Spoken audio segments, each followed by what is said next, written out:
is Autumn Tarango. Take one.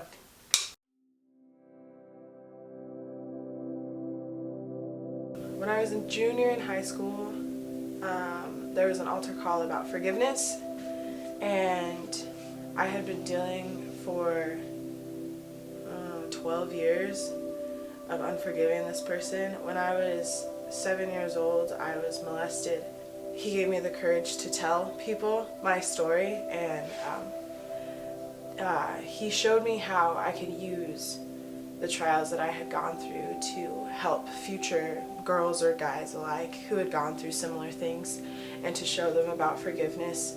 And because being able to see the situation through God's eyes really is what it was, because instead of being angry at that person and being really bitter about people in general, he showed me we are called to be like Christ, and so he challenged me to find a way to love that person. And so he kind of brought to light that I don't know that person's situation, and I don't know why they felt pushed to do that.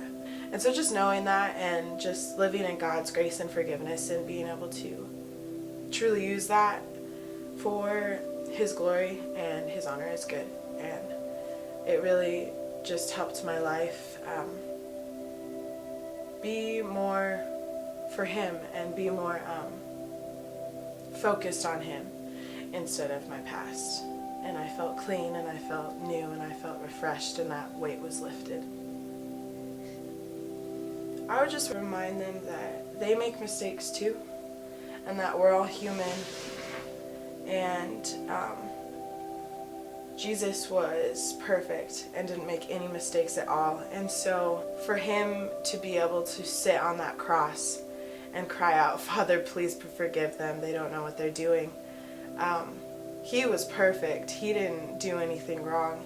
And he was on that cross dying and crying out to God to forgive them, because he had forgiven them. And so I would just say that you just have to buck up and make the decision to forgive the person. And once you do, it's for you, it's not for them. You don't have to say whatever it is. You don't have to accept what they did was right. You don't have to like it. You don't even have to be near that person ever again. But forgiving them and letting go of that benefits you and benefits your walk with Jesus. Like, how do you expect God to forgive you if you can't forgive? I feel like we're way too busy nowadays with everything that we are doing, even with our relationship with God, how we try to, we're like, even when we're trying to spend alone time, we're like reading, we have a devotional, we have worship music going in the background, we're praying.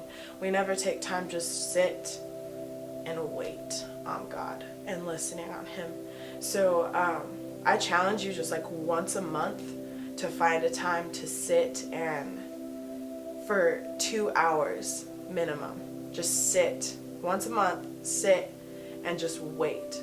No Bible, no worship music, a secluded place where you're not going to be bothered or distracted by anything. Go up in the mountains. We're in Wyoming. Go to the woods. There's places, and just sit there and wait on God. Ask him to speak into your life and tell you how he wants you to grow and what he wants you to do with your life.